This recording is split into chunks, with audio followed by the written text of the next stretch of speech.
When one is asked what he hopes his life's work will accomplish, he does not have the benefit of having yet lived that life to know its possibilities.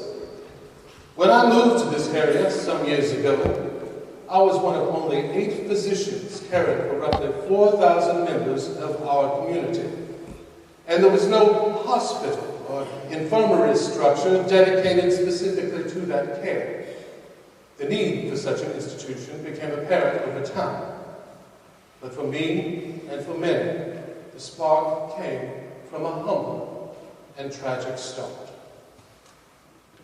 It was March 1899, not yet spring, but the brisk winds were signaling a change of season from the bitter cold. A young mother welcomed the hint of warmer months to come and opened the window of the second-story apartment in the downtown hotel. The breezes still were chilly, but it seemed to cleanse the air and atmosphere within the rooms, Mrs. Barringer thought. Her small son, Rufus, a fair, curly-haired, bright-eyed little boy of 3, echoed her delight in the fresh air with chatter and enthusiasm.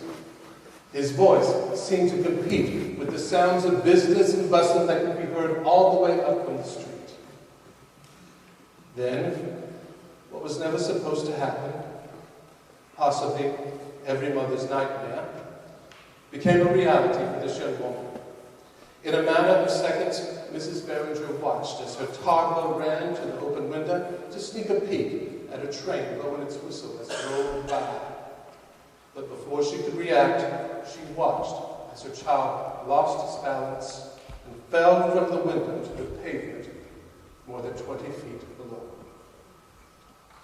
Recognizing the seriousness of the accident, someone who had witnessed his fall from below quickly sought emergency care for Rufus, whose whimpering was becoming lower and lower and whose skull was badly crushed by the blow hitting the street. But where would the child be taken for care? And whom should be called to help? There were no emergency lines to access. In fact, there were many folks without phone service in the community, or even motor vehicles available for transport the injured. Rufus Barringer was the beloved son of J.L. and M.L. Barringer of Florence, born on December 1st, 1895. The boy's father had a place of business in the same building as my medical office at 209 Evans Street, just a stone's throw from where I stand right now. Immediately after his plunge to the street, a passerby picked up the boy and carried him to the Palace drugstore, owned by Dr. Furman P. Covington and myself. Dr. Lawrence Y. King, a well-known physician in the city, happened to be in the store at the time, and we quickly attended to the boy.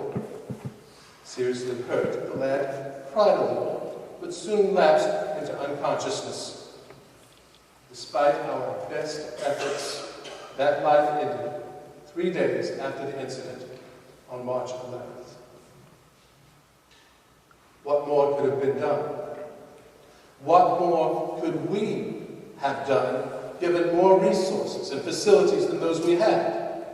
While we can never know if we could have saved that little life, we do know that beginning with the first infirmary in 1906, many lives have been saved, and healthier lives are being lived because of the work being done in these facilities by those who have committed themselves to caring for our community. We gather at this location, at this moment, not to mark the end of our work, but the beginning. This new venture is the natural next step in the commitment of the leaders, the doctors, nurses, and caregivers, to provide for the people of our region. A commitment that represents more than paper or a plan, but a clear statement signed in steel and sealed in brick and mortar. Many of these persons have greater talent than I for envisioning the future. Perhaps my friend and colleague, Dr. Julian Price, is correct that in the years to come, our world will see a population in our area of more than 30,000 residents. That airplanes will carry travelers here and around the globe daily. And that automobiles will skim over magnificent highways at speeds approaching 100 miles an hour and with safety. Technology, beyond radio as we know it, will bring the sights and sounds of the world into our homes. Medicine, of course, will no doubt be much different as well. Many of the diseases we treat may well be cured and forgotten, but physicians will still work for the love of their work, the love of their neighbor, and humanity as a whole. These traditions of living one's life for the sake of others will still permeate the medical profession. The fruits of that work may one day allow us the ability to perform open-heart surgery and find some cures for cancer. It is my sincere hope that those advancements come swiftly to our world and to our corner of this vast creation we call our home. Whatever great advancements may come, I pray to the Lord above that the institution may continue to serve the purpose of a real hospital, of rendering aid to all those who are physically ill and in need of care. May it be a haven of hope and a beacon of light which demonstrates the very best in all of us. I believe that it has the best, and I trust that it will grow and prosper in the years to come, expanding in scope and service wherever needs arise. I trust that that growth will be built on a mission of providing caring, quality services with integrity to the people who deserve nothing less.